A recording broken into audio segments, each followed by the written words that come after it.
Hello, Alvin. Can you start? And we cannot hear you.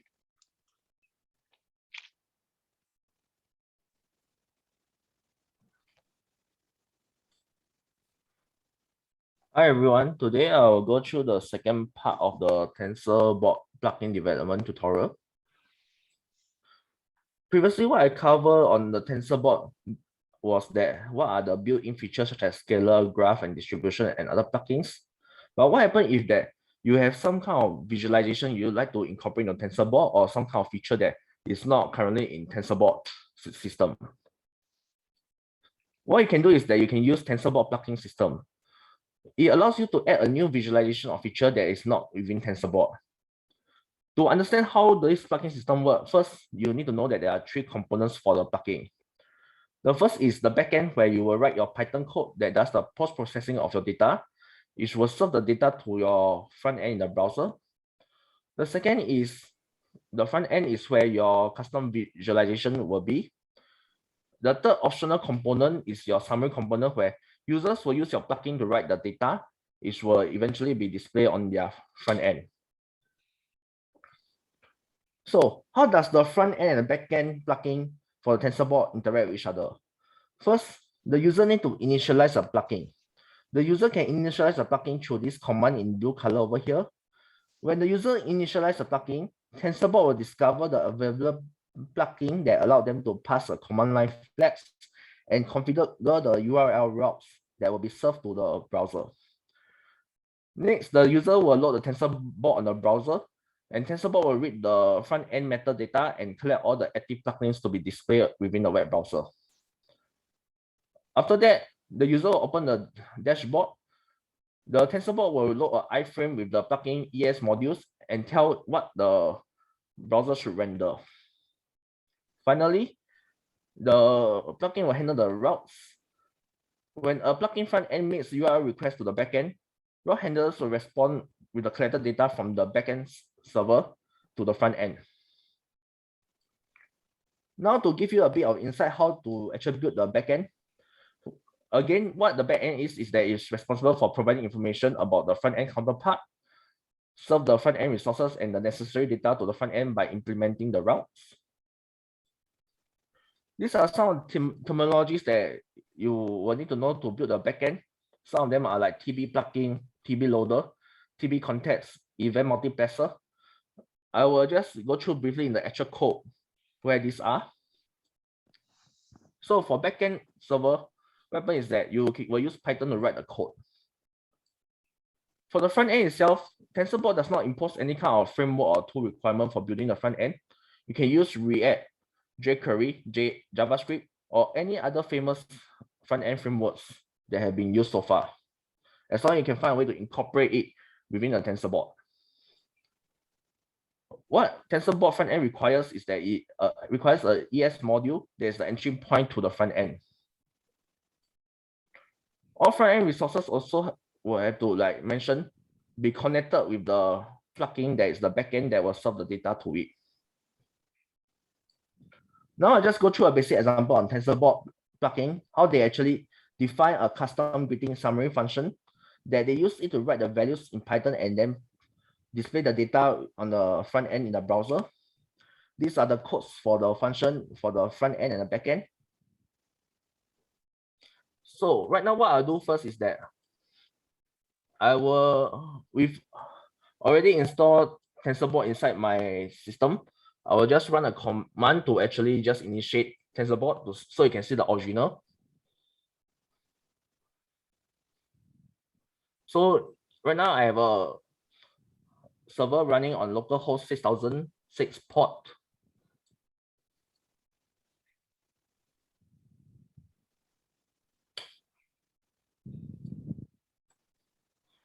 So this is what the default browser looks like and all the active plugins here that are available.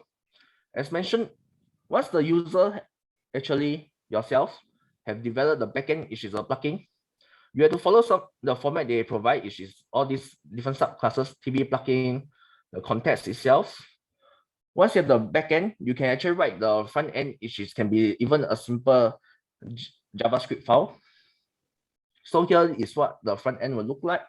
But now that you have the front end and the back end for the plugin, you have to actually find a way to link the front end back end plugin to the main server itself. To do that, you will use this file over here, setup.py.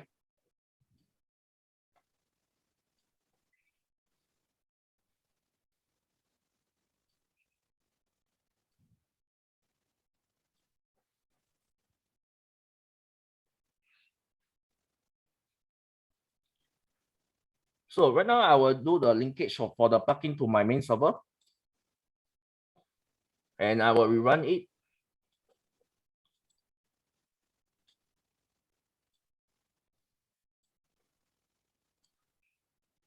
And I have to refresh the browser. So you can see right now, I have successfully inserted a custom plugin into the Tensorboard. After clicking So it, you the can see point that, is that the Tensorboard can be, given the Tensorboard plugins, we can load the plugins on the runtime, right? yes, during runtime itself. During the runtimes, we can just load the Tensorboard. Yes. Okay. So yeah. So just to show quickly right now, what happened is that right now you can see there's no data inside here for the backend to fetch. We use this function provided on the GitHub itself. It will generate 4 users, David, Cherry, Bob, and Alice. So I just quickly run this code over here. So what code? The demo.py. So what happens is that inside the Tensorboard plugin example, there's this demo.py that I show over here to actually insert data into. This is the actual code itself. This will actually insert the data to be displayed on the front end here. Over here, so where the data inserted? Where is the data right now inserted? Into a log file, or it will insert into this folder called demo_logs into a V2 format. But there are also examples that they directly call it from the database itself. But I just use the example was provided on GitHub itself. So after I run this code, currently you can see right now, if I were to remove the previously generated directory,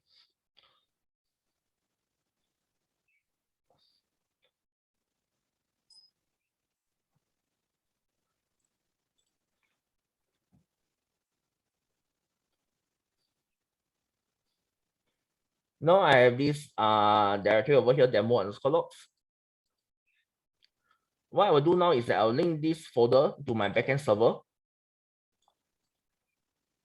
And we run the server to actually allow the main server to recognize the whole structure of this plugin. Now, if I were to refresh the page, you can see that now the data has been successfully been pushed into the retrieved by the backend that to be displayed onto the front end. So this is one of the ways that you can actually write the plugin and find a framework that you want to use. As long as you understand how the front end framework that you're using, you can do things that are usually unconventional compared to the Tensorboard itself. Now, just to go through the last part over here, other than just a plugin for visualization, there was this interesting link that Prof. sent to me was what they call the Rasboard. So what happened is that this Rasboard was actually added in by a user to improve the Tensorboard data loading performance. Because Tensorboard, when it reads data itself, is very slow because it has a combination of in Python data structure manipulation and overhead due to the C++ marshalling and locking. The greatest benefit of using Tensorboard in this manner is that you do not need to change the Python application structure for Tensorboard. And also, when they implemented it, they did not do any changes to the plugin layer. It will just act as an intermediate software between the Tensorboard and also the data. I'll show that in the next slide what it means. So what Rasboard actually is that it's just a program written in Rust language as a data provider for Tensorboard to fetch the data more efficiently. So this is the architecture of the Tensorboard with the Rasboard over here and the data. When Tensorboard receives a HTTP request for data, it will issue queries against a data provider to fetch the data. That is assuming there's no Rasboard here. when it does that, because there are so many implementations by the data API provider, as you can see here, the data being fetched by the backend will be quite slow. That's why they introduced Rasboard to act as a new data provider for the local Tensorboard to minimize the remote procedure call latency and maximize the data loading throughput and the RPC throughput. By the way, so where does the RPC happens? The RPC happens is that when the user actually try to grab the data from the backend, okay, so the user first actually he tried to call the data from the front end, then it communicates to the backend server. The backend server use a GPRC to communicate with Rasboard that get the data from the database or whoever they provide it. It can be a SQL database or any kind, depending on the user preference. Yeah. Okay, so maybe I interrupt a little bit because there's so many audience. I hope that these tutorials can be beneficial for all of the students here. So when we are developing deep learning programs, especially training the model, we want to know whether our model has been correctly designed and free of bugs, and the training is just reflect our idea. There's no engineering bugs inside. So Tensorboard, I hope all of you have known about Tensorboard. Tensorboard is basically a tool and developed by TensorFlow team for people to visualize the training process.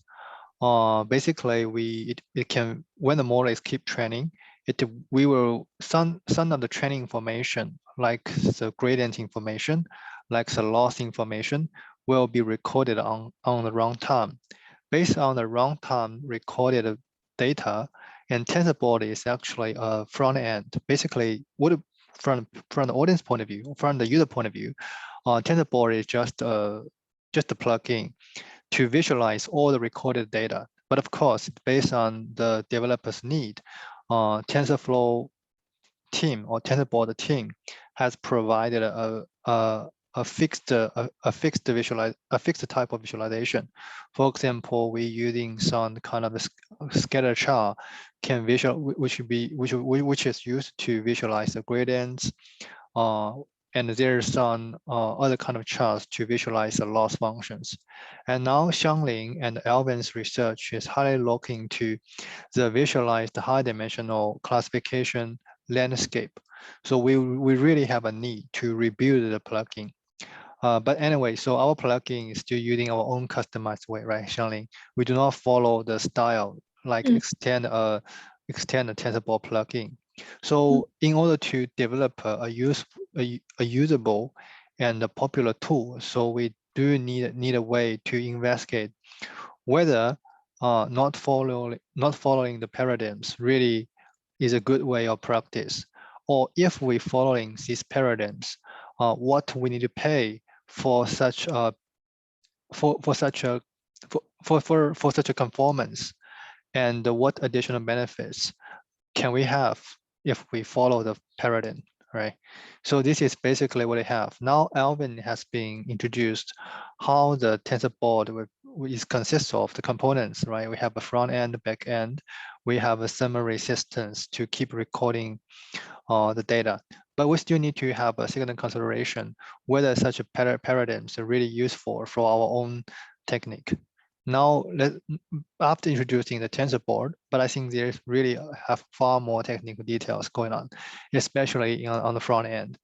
Now, Alvin is looking to the Rasboard, which is a way to speed up the communication efficiency between the front end and the back end. Okay, Alvin, please go on. Yeah, for the Rasboard, actually, although Prof gave me the link for 3 days, after spending 3 days on it, I still don't understand how to run it. For those who are interested, this is an actual link for you to go inside if you'd like to look more into it. That's all for my tutorial. Thank you. That is very concise tutorials, but yeah, it's very hard to say.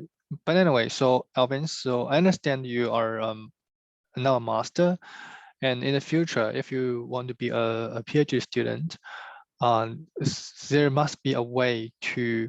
I think for PhD students, I think from a traditional view, PhD student a PhD is supposed to be an expert in his own area.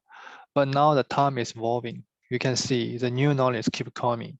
So when people are looking into the mobile computings and cloud computings, the AI technique emerges. When people are looking into AI techniques, the technique of a blockchain smart contract emerge. And when people look into the smart contract or some AI techniques, kind of fancy and hot, but now the metaphor's coming, right? So the virtualizations and the telecommunications and also the green energy is coming. So people's knowledge is always keep evolving. So I think the fundamental technique for being a PhD is not just to become an expert in an existing area. Anyway, the people's civilization evolve.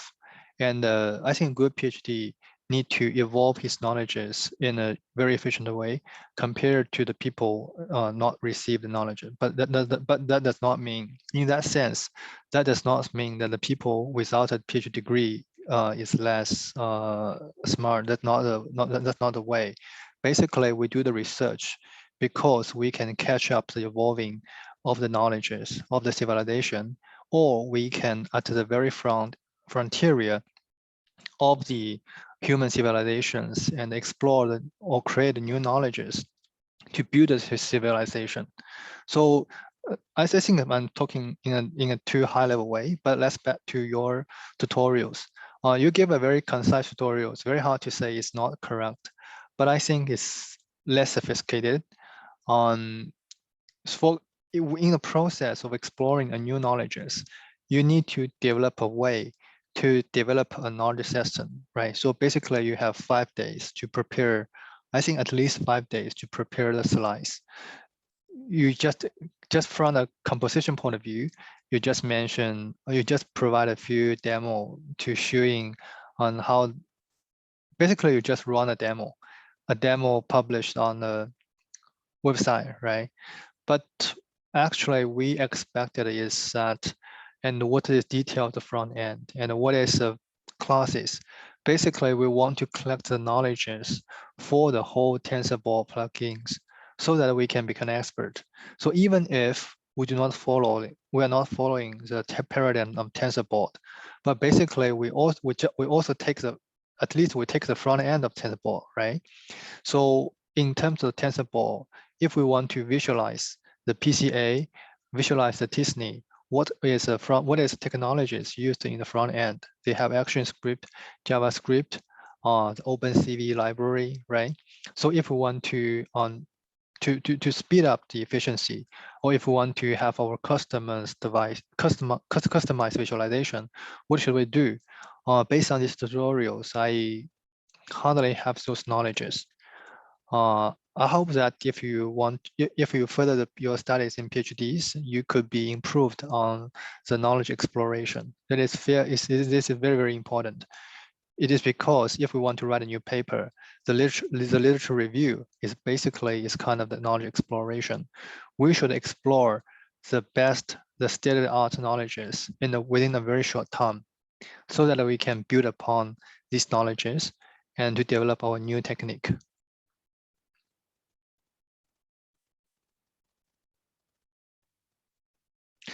Okay, so that's all my comments. Let's have more serious discussions in individual meetings. And let's also look into the potential RA-ship. For the time being, I haven't been able to provide any promise. Let's see your contribution and how we can contribute to the project. Okay, that's all I have. Any questions for today's meeting? If not, let's call it a day. Thanks everyone for attending. Bye.